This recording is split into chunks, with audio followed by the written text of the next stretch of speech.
إذا بونجور ا تو لو موند، تحياتي للجميع، أهلا وسهلا وكل صباح وأنتم بألف خير.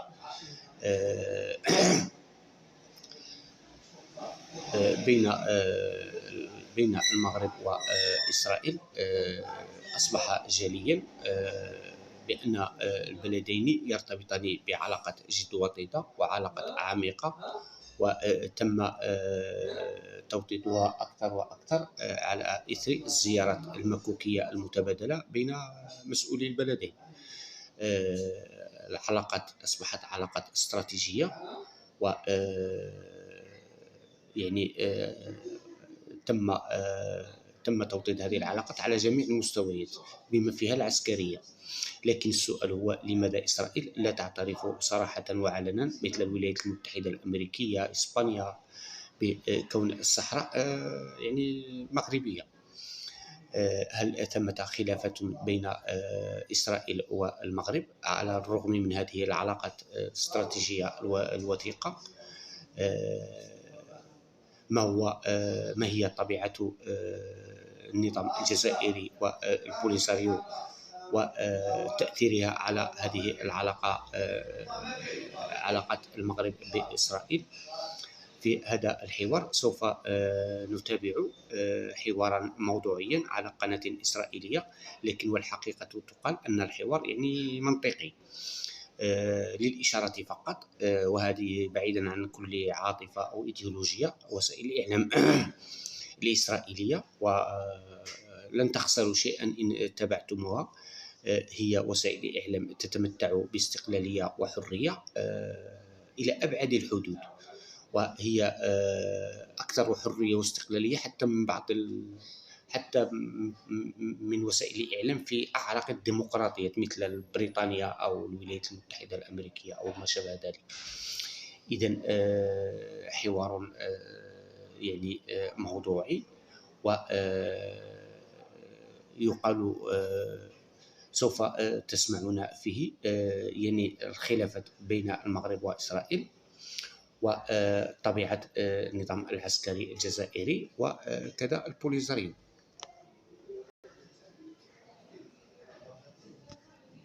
الناشط السياسي الصحراوي طالب علي سالم، اهلا بك طالب. معنا كما ينضم الي من القدس دكتور منير مصري، استاذ العلوم السياسيه في الجامعه العبريه، اهلا بك. ومن الرباط دكتور عبد الفتاح نعوم، الباحث في الشؤون السياسيه والاستراتيجيه، اهلا بكم جميعا. ودعوني ان ابدا معك دكتور عبد الفتاح. دكتور عبد الفتاح، اهميه هذه الزياره بالنسبه للجانب المغربي، لا سيما وانها في وقت حساس يمكن القول. أهلا وسهلا بك وبضيوفك. في تقديري هذه الزيارة تأتي في مسلسل من تطوير العلاقات بناء على الاتفاق الثلاثي المغربي الأمريكي الإسرائيلي، والذي يعتبر بمثابة حلف بغداد. حين كان حلف بغداد في الخمسينيات قد رسم معالم السياسة الدولية في الشرق الأوسط، فإن الاتفاق الثلاثي يرسم معالم السياسة الدولية فيما يتعلق بالقارة الإفريقية. اليوم توجد تهديدات خطيرة على القارة الإفريقية. الفاعلون الدوليون وفي مقدمتهم المملكة المغربية باعتبارها الشريك الأساسي الآن لتحالف الناتو، وأيضا في العلاقة مع الولايات المتحدة الأمريكية وبريطانيا وإسرائيل، تتوجه صوب القضاء على مشكلات حقيقية يضعها جميع الفاعلون الأمنيون الاستراتيجيون في خارطة مخاطرهم، بدءا بالناتو وصولا إلى البنتاغون وصولا إلى جميع مراكز الأبحاث الاستراتيجية الكبرى في العالم. وأيضا الأمر يتعلق حتى بالعلاقة مع إسرائيل، باعتبار أن التهديدات الآن التي توجد على مستوى السياسة الدولية في منطقة الساحل والصحراء هي الأساسية. فيما يتعلق بما تثيره الدعاية الجزائرية والدعاية الانفصالية معها من كون هذا الموضوع مرتبط بهم أو موجه إليهم، في الحقيقة لا يمكن لتحول جيوستراتيجي كبير يتعلق بمعادلات كبرى تتعلق بالسياسة الدولية وبقضاياها الأساسية أن يتوجه إلى أحلام صبية، لأنه في الحقيقة ما يتكلم عنه يعني منتجو الدعاية الجزائرية والانفصالية معها يتعلق برغبات وبأمنيات، لأنه صارت الآن كل التفاعلات والمعادلات فوقهم وتتجاوزهم. والدليل على ذلك أنه كل الآن ما تجتره الدعاية الانفصالية كناية عن أو تعبيرا أو نيابة عن الدعاية الجزائرية، كلاهما يجتران الدعاية الفرنسية، لأن الخاسر الأكبر من هذه المعادلات الكبرى التي نتكلم عنها تتعلق بصياغة معالم السياسة الدولية في القارة الإفريقية تجاوزت الفاعلين التقليديين في الإفريقية وبالتحديد فرنسا. وبالتالي الآن أصوات الجزائر وأصوات البوليساريو عن سياسة فرنسا، يعبران عن فكرة أن تكون ضمن هذا التحالف العالمي الجديد الذي هو تحالف القرن 21. وسط ابقى معي دكتور مئير، ما الهدف الإسرائيلي من هذه الزيارة وإلى ماذا تسعى إسرائيل تحقيقه من خلال تعزيز الدفاع الجوي المغربي؟ شكرا على الاستضافة وسيد الأورين. قبل كل شيء تحياتي للضيفين المغربيين السيد عبد الفتاح والسيد طالب. أستاذتي الكريمة، إسرائيل تشهد اليوم حالة من تنامي العلاقات الإقليمية مع دول عديدة في سياق الاتفاقيات الإبراهيمية، وبل حتى زيادة وتعميق في العلاقات مع الدول التي طبعت مع إسرائيل قبل عام 2020، مصر والأردن على سبيل المثال. هناك اليوم انتعاشت في العلاقات، ولكن لا شك في أن العلاقة بين إسرائيل والمغرب مازال خاص في إسرائيل نظرا للعلاقات التاريخية المعروفة بين المغرب الشريف والشعب اليهودي، المغرب الذي حمى يهوده والذي له دورا تاريخيا وهاما حقيقة في مسيرة وتاريخ الشعب اليهودي. العلاقات بين إسرائيل والمغرب إذن هي ليست فقط علاقات مبنية على المصالح أو البعد الاقتصادي طاغي فيها كما هو الحال مع دول أخرى، ولكن هناك هنا بعدا تراثيا، بعدا ثقافيا. هناك ضغوط على إسرائيل من قبل المكون المغربي داخل إسرائيل ومن قبل الجاليات اليهودية من أصول مغربية في العالم، حتى يكون هناك تجاوب أكثر مع مطالب المغرب فيما يتعلق بقضايا عديدة. التعاون بين إسرائيل والمغرب يأخذ أشكال عديدة. هناك بعدا اقتصاديا هاما، هناك على سبيل المثال تعاون فيما يتعلق بالزراعة، هناك تعاون كذلك المغرب يفيد إسرائيل، المغرب خبرات كثيرة، الخريجين الجامعيين، وهناك حقيقة كفاءات مغربية في مجالات شتى قد تستفيد منها إسرائيل في المستقبل، عوضا طبعا على العائد الاقتصادي لكلا الدولتين. فيما يتعلق بالمحور الأمني العسكري الذي ليس هو محور التعاون الوحيد وليس هو المحور التعاون الأهم، ولكنه محورا هاما للغاية، ليس ضد أي دولة أو ضد أي تيار سياسي أو ضد أي جهة إقليمية، وإنما لدعم قدرات المغرب الدفاعية من ناحية وعملية تحديث الجيش المغربي الذي هو على رأس أولويات الحكومة المغربية حاليا. الذي فتح الباب حقيقة هو زيارة رئيس أركان الجيش الإسرائيلي في 24 وزير الدفاع السابق سيد بني جانتس في 24 من نوفمبر تشرين الثاني من العام الفائت، وهذا فتح الباب أمام عدد من الاتفاقيات الأمنية والعسكرية بين البلدين. اليوم الحديث هو عن تطوير الدفاع الجوي للمملكة المغربية، عن تطوير المقاتلات F-5 و F-16 التي هي تتوفر لدى القوات الملكية الجوية، وكذلك حصول المغرب على طائرات من نوع جديد، طائرات بدون طيار كما ذكر في التقرير أو في المقدمة. هذا هو مضمون زيارة رئيس أركان السلاح الجوي الإسرائيلي في الرباط الآن، وهذه هي بداية حقيقة لن نحدث عن علاقات تقليدية وإنما عن تحالف حقيقي وعميق بين البلدين. لا شك في أنه سوف يفتح الباب أمام تغير جذري على المستوى الجيوستراتيجي في منطقة الساحل ومنطقة شمال أفريقيا. نعم، وصلت الفكرة. الطالب، كيف تقرأ هذا التعاون، وبرأيك كيف تنظر الجزائر وأيضا جبهة البوليساريو إلى مساعي المغرب تعزيز قدراته؟ السلام عليكم، شكرا على الاستضافة. في البداية أريد أن أوضح لضيفكم الذي رحب بالضيوف المغاربة كما سماهم، أنا لست مغربيا، أنا صحراوي من الجمهورية الصحراوية من الصحراء الغربية، وأفتخر بكوني صحراوي وبعيد كل البعد ولا صلة لي بأن أكون مغربيا. هذا فقط للتوضيح. إجابة على سؤال ضيفكم من الرباط، تحدث على أنها يعني اتفاق ومعادلة لتواجه التهديدات في المنطقة إلى آخره، وأعتقد أنه لا يوجد تهديد للمنطقة سوى جلب إسرائيل ما تقوم به المغرب اليوم. ونحن نتحدث عن يعني اتفاقات عسكرية، إنها إسرائيل ستمد المغرب بالسلاح، ومن المعروف أنه السلاح ليس لتوزيع الأرود على الجيران ما شاء الله، يعني السلاح هو لاستعماله لإبادة الشعب الصحراوي كما يفعل النظام الاحتلال المغربي منذ سنة 1975، ولتهديد دول المنطقة، ليس فقط الصحراء الغربية بل لتهديد موريتانيا، لتهديد الجزائر الوسائل لتهديد تونس، لأنه كما قلت جلب إسرائيل هو أكبر خطر على إفريقيا وأكبر خطر على المنطقة. لكن هذا ليس جديدا. المغرب لجأ في بداية المطاف لإسبانيا ولاتفاق مع موريتانيا لتقسيم الصحراء الغربية، وفي نهاية المطاف لجأ إلى أمريكا لكي تعطيه السيادة ولجأ إلى إسرائيل لكي تعطيه السلاح. فإذا كنا نتحدث عن سيادة لدى المغرب لدى الصحراء الغربية، السيادة يعني تنبني على 3 عناصر. العنصر الأول هو العنصر التاريخي، والعنصر الثاني هو العنصر القانوني، والعنصر الثالث هو عنصر هوية الساكنة. ففيما يتعلق بالعنصر التاريخي، حسب كل المواثيق الدولية لا توجد أي صلة تاريخية ما بين المملكة المغربية وشعب الصحراء الغربية الذي كان مستقلا دائما سواء عن موريتانيا أو عن المغرب أو عن الجزائر. فيما يتعلق بالعنصر القانوني، كل المحاكم الدولية وكل القرارات الدولية والأممية تقول أن الصحراء الغربية آخر مستعمرة في إفريقيا، كما دائما أقول لكم في هذا البرنامج. وفيما يتعلق في العنصر الأخير، وأجيب أيضا مرة أخرى على ضيفكم، وهو عنصر هوية الساكنة.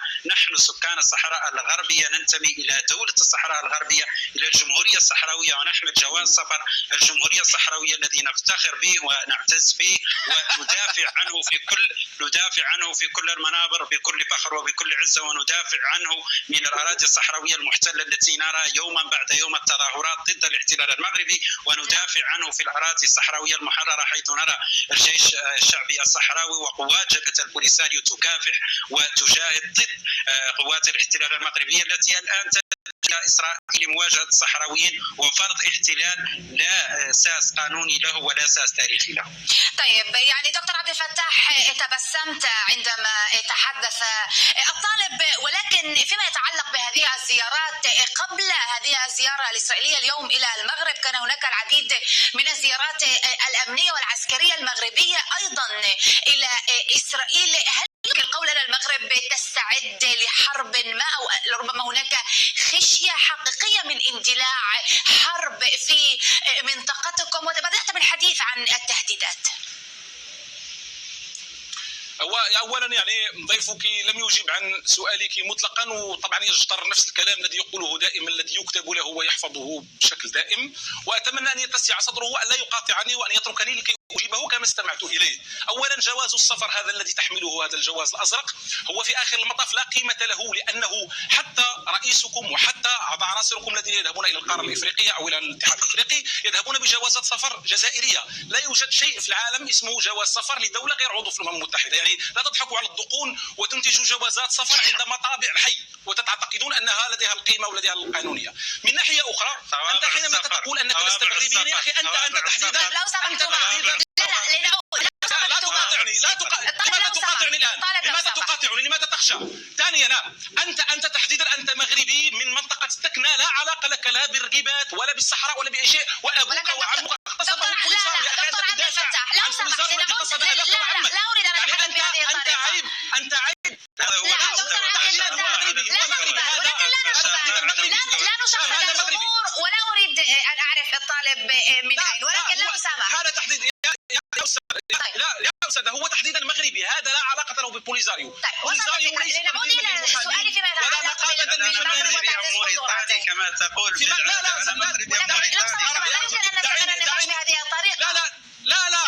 انت من التكنى، انت تكذي. اتحداك الان ان تقول لي انا الى اين تنتمي. يعني دكتور عبد الفتاح، ولكن موضوعي ليس ابو الطالب وليس، لا لو سمحت، لا هذا ليس الموضوع الان.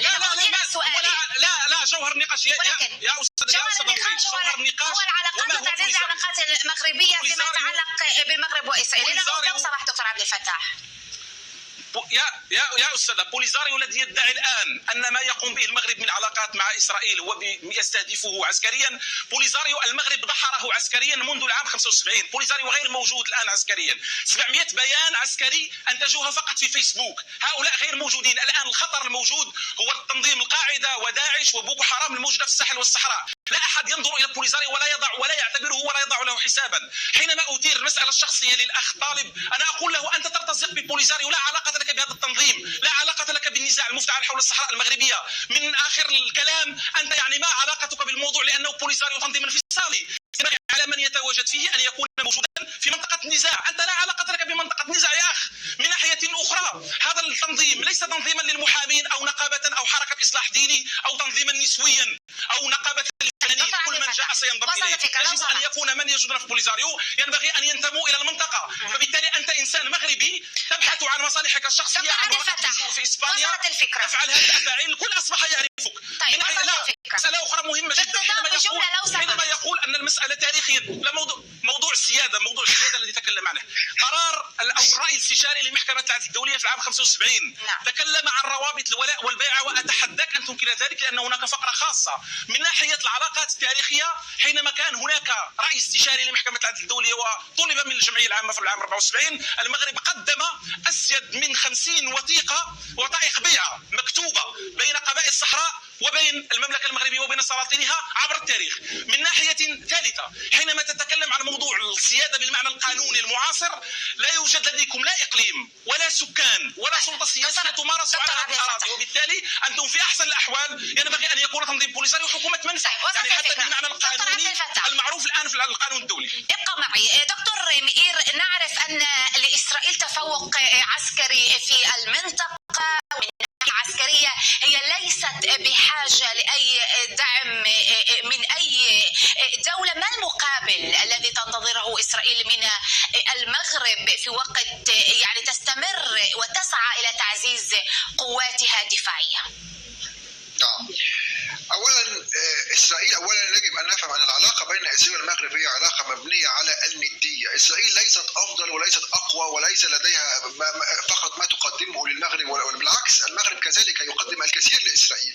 التعاون الاستخباراتي بين اسرائيل والمغرب هو يعود بالفائده على اسرائيل.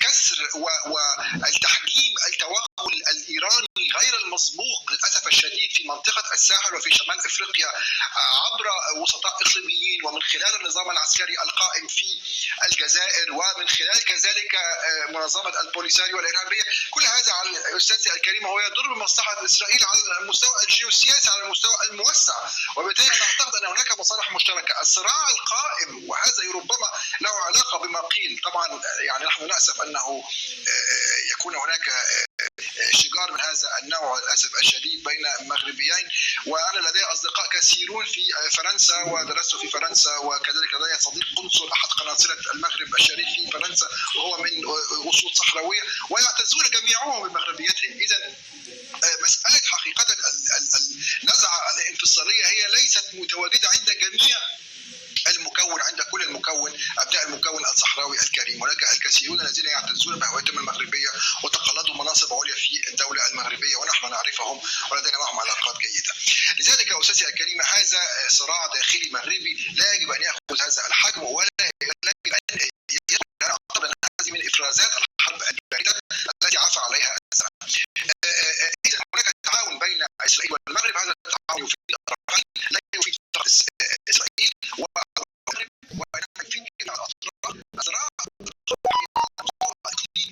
ليس صراعا بين حلفاء اسرائيل وحلفاء الولايات المتحده او الموالين للغرب كما يدعي البعض من ناحيه، ومن ناحيه اخرى اصدقاء روسيا واصدقاء ايران وما شابه ذلك. هذه التي مرة أخرى إحدى إفرازات الحرب الباردة. ليس هناك حرب باردة، الصراع القائم في المنطقة اليوم هو صراعا بين الدولة واللا دولة، بين الذين يعتمدون منطق السيادة ومنطق استقلالية القرار ومنطق الحفاظ على الحدود ومواجهة محور الإرهاب والمخدرات من ناحية الذي تتصدره إيران، ومن ناحية أخرى معسكر اللا دولة، معسكر النظام القائم في إيران الذي هو النظام يدعم كل من هب ودب من العراق إلى المغرب، كل من هب ودب من منظمات غير شرعية، من ميليشيات تدعم الإرهاب ولا تحترم القانون، وهي حقيقة فهذا ما تفعله، وهي دول محاصرة لا صديق لها سواء إيران أو النظام القائم في الجزائر. أستاذ الكريمة جميع من يصادقهم، جميع من يدعمهم هو ذيولهم منظمات وميليشيات، ولكنهم محاصرون. إيران معزولة على المستوى الإقليمي، الجزائر اليوم معزولة تماما داخل الجامعة العربية ولا صوت لها، وربما تحاول فقط أن تشاغب هنا أو هناك أو داخل منظمة الوحدة الأفريقية، ولكن كل هذا لا يجدي ولا ينفع في نهاية المطاف، لأن هناك هناك اليوم اصطفاف. ولكن مساء الجزائر دكتور مئير نجحت في طرد الدبلوماسية الإسرائيلية التي أرادت دخول الاتحاد الإفريقي. صحيح أستاذتي الكريمة، صحيح. يعني شوفي، كل هذا الكلام لا ينفع في نهاية المطاف. في نهاية المطاف لا يصح إلا الصحيح. إسرائيل لديها غالبية داخل منظمة الوحدة الأفريقية. 3/4 الدول العضو في الاتحاد الأفريقي ترحب بانضمام إسرائيل كعضو غير مراقب، نظرا لأنها قبلت السلطة الفلسطينية كعضو غير مراقب كذلك، لأن إسرائيل والسلطة الفلسطينية على حد سواء متاخمة للحدود الأفريقية، وهذا هو العرف المتبع من قبل المنظمة، كما كانت إسرائيل عضو في السابق في المنظمة تحت المسمى القديم منظمة الوحدة الأفريقية. لذلك يا أستاذتي الكريمة هناك خلافات. هناك خلافات كذلك بين إسرائيل والمغرب. هناك خلافات. المغرب لديه رؤية معينة لحل الصراع مع الأشقاء الفلسطينيين مبني على حل الدولتين، وهناك وسائل مغربية على وربما هذا السبب التي حتى الآن لا تريد إسرائيل اتخاذ موقف فيما يتعلق بالصحراء، وهذا طلب مغربي. بين الأصدقاء هناك خلافات، ونحن نحترم موقف المغرب، نحترم موقف المغرب، والمغرب كذلك يحترم موقف إسرائيل. الخلافات هذه، هناك خلافات، وإنما الخلافات السياسية شيء، وإنما هناك احترام لمبدأ سيادة الدول واستقلال الدول. مسألة أنه خلق وإنشاء جمهوريات وهمية. نعم دكتور مئير، وصلت الفكرة. استعمار وإرسال السلاح وإلى هذه المنظمات بشكل غير لدعم الإرهاب ومزيد من الجرائم ضد المدنيين للأسف الشديد سواء في المغرب أو غير المغرب، هذا لا يستقيم على الإطلاق. وبالتالي هذه المشاكل التي هي ترجع جذورها إلى الاستعمار يجب أن تحل في إطار البيت المغربي. نعم دكتور مئير، ابقى معي لو سمحت، لا يتبقى الكثير من الوقت، وأريد أن أشرك أيضا الأستاذ الطالب في هذا النقاش. الطالب يعني إذن هناك خلافات بين المغرب وإسرائيل، لكن هذه الخلافات لم تقف عائقا أمام التطور المتسارع والتطور المذهل للعلاقات بين المغرب وإسرائيل. هنا أتمنى مثلا لو أن المغرب والجزائر يتخذان نفس الموقف، يعني يدخلان في شراكة اقتصادية، شراكة استثمارية، ويضعان خلافاتهما جانبا ويتركون هذه الخلافات للزمن ليحلها. إذن أيضا على رأي الأستاذ الإسرائيلي، فالجزائر تعيش عزلة غير مسبوقة، وأن البوليساريو هي منظمة إرهابية. شكرا.